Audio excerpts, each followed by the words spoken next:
Good afternoon guys. আজকে আমরা এসেছি হালি শহরে নিগমানন্দ আশ্রমের সামনে। তো চলো বন্ধুরা আশ্রমটা ঘুরে দেখা যাক। আসাম বঙ্গীয় সারস্বত মঠ বা দক্ষিণবঙ্গীয় সারস্বত মঠের প্রতিষ্ঠা হয় 1925 বা 26 সালে। এটি হালি শহরে নিগমানন্দের আশ্রম নামে বেশি পরিচিত।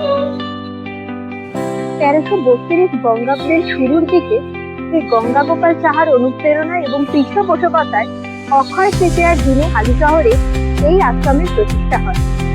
প্রচুর সেবামূলক কাজ করা হয় এই আশ্রম দ্বারা। এখানে দাতব্য চিকিৎসালয় রয়েছে, সেখানে বিনামূল্যে চিকিৎসা করা হয় এবং ওষুধ প্রদান করা হয়। দেখো বন্ধুরা, ঢুকতেই বাঁ পাশে পড়বে কি সুন্দর একটা ফুলের বাগান, যেখানে খুব সুন্দর সুন্দর ফুল গাছ রয়েছে এবং প্রচুর রঙের এখানে ফুল ফুটে রয়েছে, যেটা মন্দিরের শোভাটাকে আরো বাড়িয়ে দিয়েছে। তো চলো বন্ধুরা আমরা এখন আশ্রমের ভিতরে প্রবেশ করছি।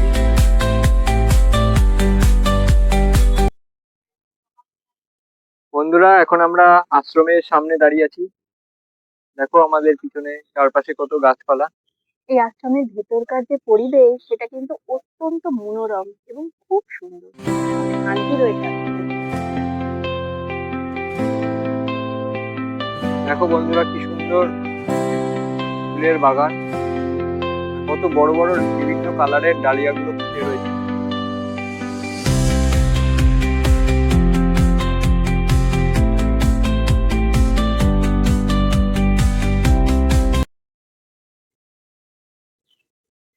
এই যে দেখছো প্রাইমারি স্কুল, এখানে গরিব ছাত্রছাত্রীদের বিনামূল্যে শিক্ষাদান করা হয়।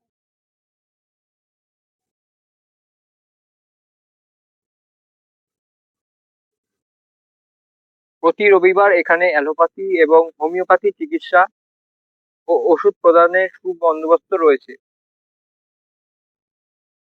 স্বামী নিগমানন্দ পরমহংসদেব জন্মগ্রহণ করেন 1880 সালের 18ই আগস্ট বর্তমান বাংলাদেশের মেহেরপুর জেলায়।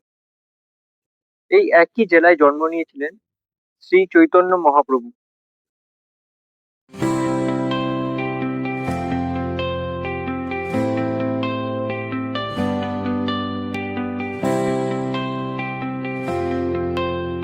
এরপর আমরা আশ্রমের ধ্যান ও উপাসনা কেন্দ্রের দিকে ধীরে ধীরে এগিয়ে চললাম।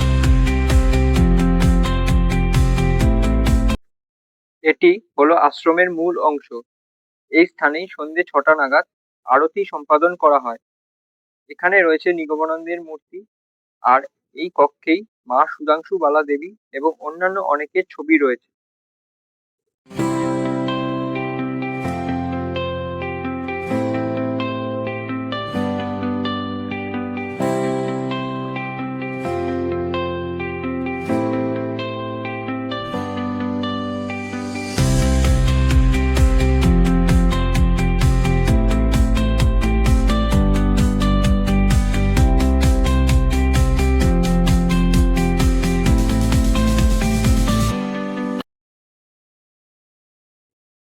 উপাসনা কক্ষের পিছন দিক থেকে একটি সিঁড়ি নেমে এগিয়ে চলেছে গঙ্গার ঘাটের দিকে।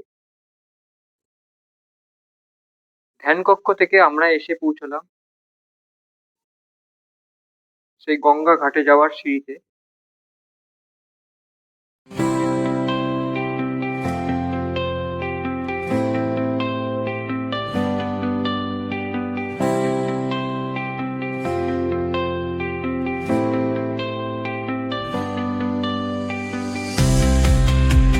আমরা চলে এসেছি গঙ্গার ঘাটের কাছে।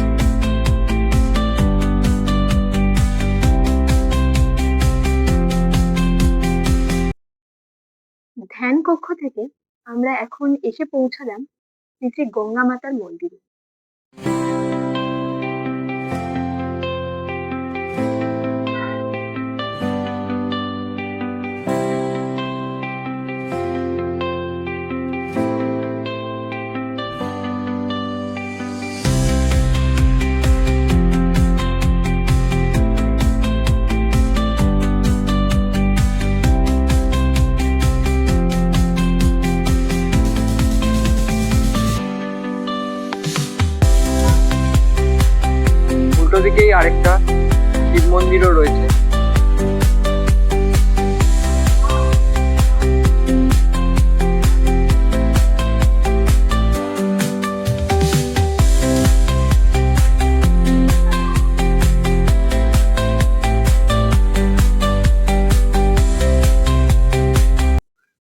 হলো এই মন্দিরের গঙ্গার ঘাট।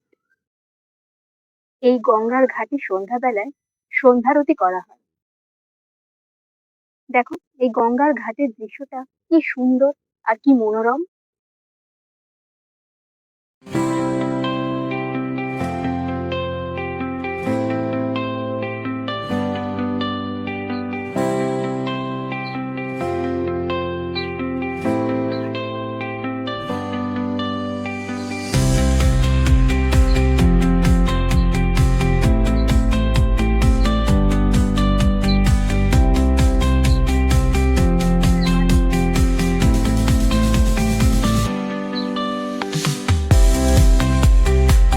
এই সেই গঙ্গা মাতার মন্দিরটা।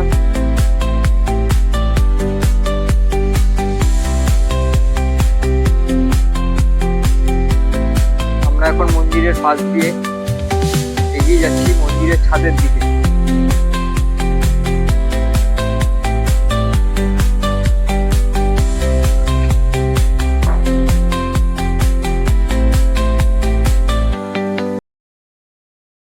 এখন আমরা সিঁড়ি ধরে মন্দিরের ছাদের দিকে যাচ্ছি।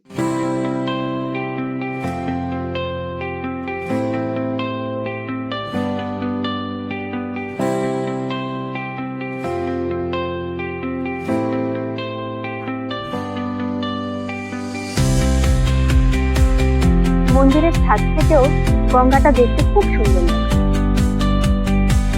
দেখো এখানে কত গাছ।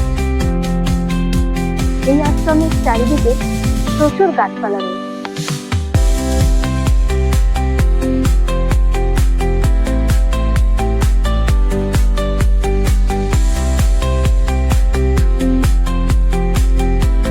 এ যেন এক মনোরম দৃশ্য।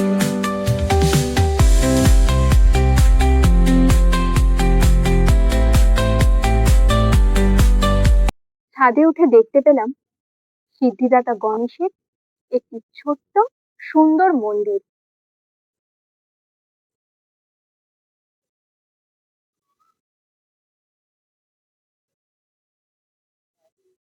দেখো কি সুন্দর আর ছোট্ট একটা মন্দির।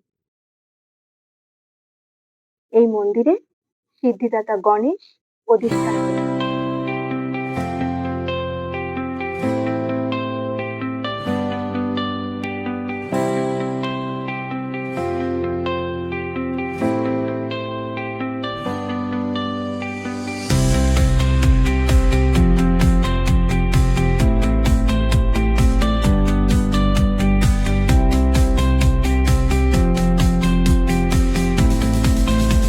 এই আশ্রমের চারিদিকে প্রচুর গাছপালা রয়েছে। শুধু গাছপালাই নয়, সেই সমস্ত গাছপালায় প্রচুর রং বেরঙের ফুলও রয়েছে, যা এই আশ্রমের সৌন্দর্যকে আরো বাড়িয়ে দিয়েছে। আমরা এখন আবার ধ্যান কক্ষের দিকে এগিয়ে চলছি।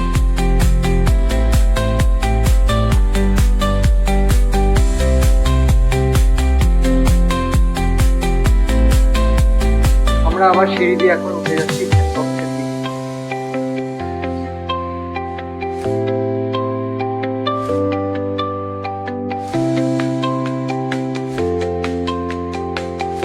এখানে আরেকটি ছোট্ট শিব মন্দির রয়েছে।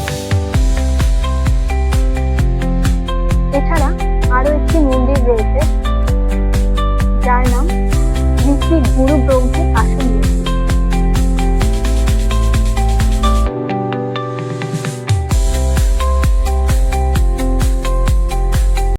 মন্দিরের এই দিকটাতে রয়েছে প্রসাদ কক্ষ। বড় বড় অনুষ্ঠানে এই আশ্রমে প্রসাদ বিতরণ করা হয়ে থাকে। প্রসাদ নিতে হলে এই আশ্রমে সকাল 10টার মধ্যে কুপন কাটতে হয় এবং কুপনের জন্য জনপ্রতি লাগে 50 টাকা।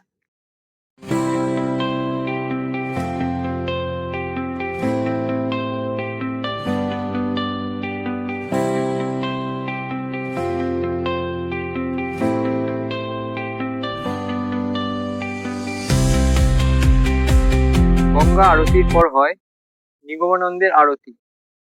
নিগমানন্দ ছিলেন একজন হিন্দু গুরু, দার্শনিক ও আধ্যাত্মিক নেতা। নিগমানন্দের বাল্যকালের নাম ছিল নলিনীকান্ত। ১৩০৮ বঙ্গাব্দে তারাপীঠের বামাকাপের কাছ থেকে তিনি দীক্ষা লাভ করেন।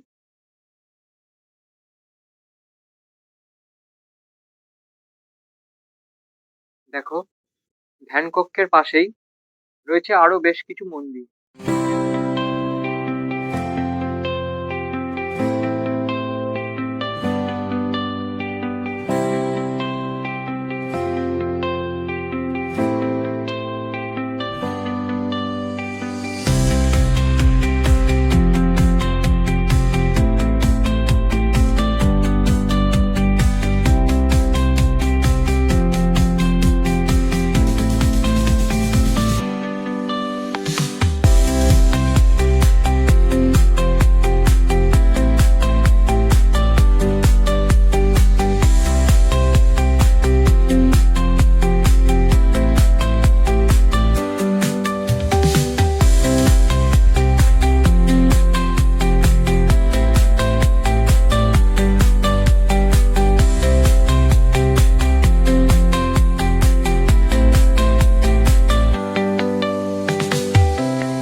আমরা সিঁড়ি দিয়ে নিচে নেমে যাচ্ছি, গঙ্গা ঘাটের দিকে আমরা এগিয়ে চলছি। জায়গাটা খুবই শান্ত।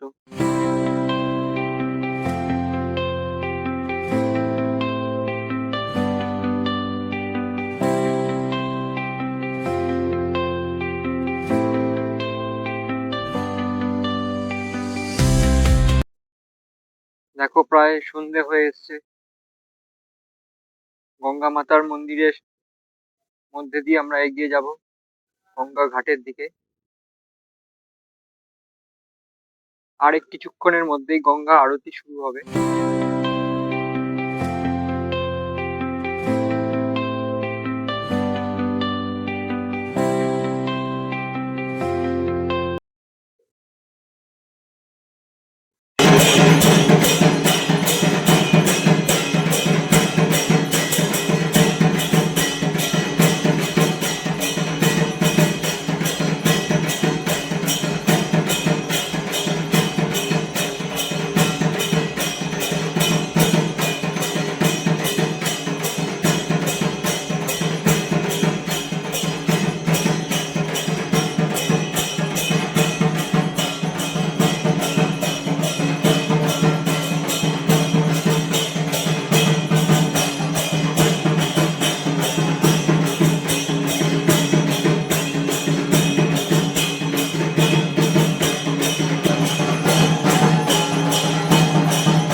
তো আজকের মতো ট্যুর ব্লগ আমাদের এখানেই শেষ।